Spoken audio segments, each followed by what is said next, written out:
What if one ancient group of people influenced the languages spoken by nearly half the world's population? From English and Spanish to Persian, Hindi, and Russian, many modern languages trace their roots to a mysterious people who left no written records. Who were they? Where did they come from? And why do scholars still debate their homeland?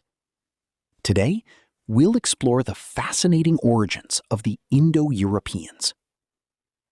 The term Indo-European does not describe a single empire, nation, or ethnic group. Instead, it refers to ancient peoples who spoke languages belonging to the Proto-Indo-European language family, the common ancestor of hundreds of modern languages.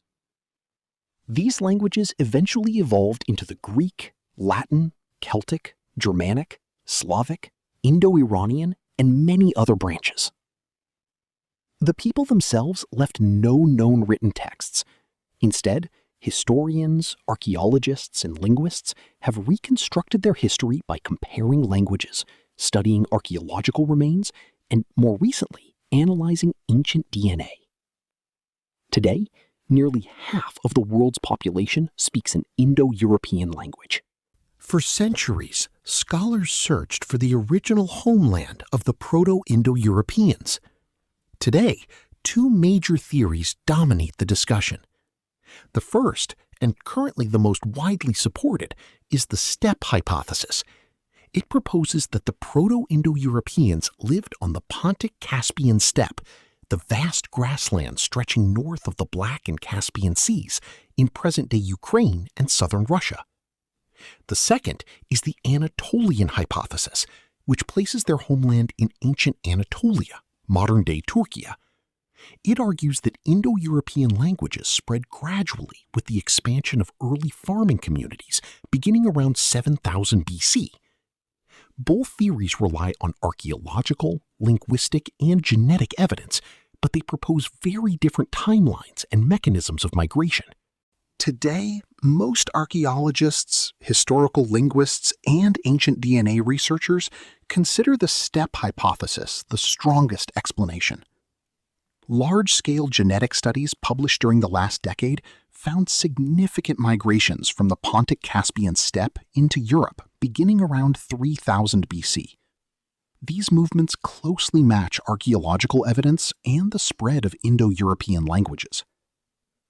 The Anatolian hypothesis remains influential, especially in discussions about language evolution, but many researchers believe it does not fully explain the later expansion patterns seen in Europe and parts of Asia.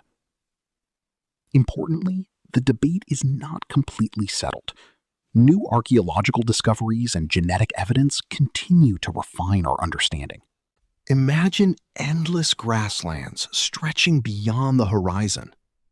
About 6,000 years ago, the Eurasian Steppe was home to mobile pastoral communities who raised cattle, sheep, and horses.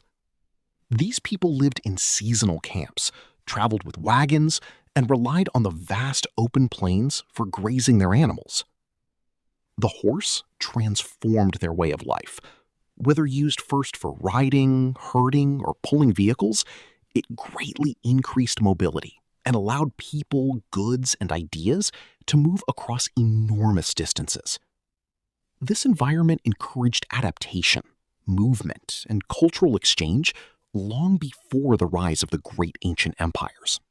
One of the most important archaeological cultures linked to the Steppe hypothesis is the Yamnaya culture, which flourished between roughly 3300 and 2600 BC.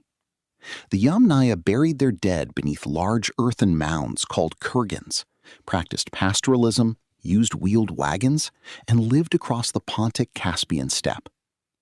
While not every scholar equates the Yamnaya directly with all Proto-Indo-Europeans, many researchers view them as key participants in the spread of Indo-European languages and ancestry into Europe and parts of Asia.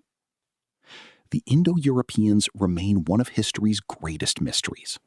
Through language, archaeology, and DNA, researchers continue to uncover the story of a people whose migrations helped shape civilizations across two continents.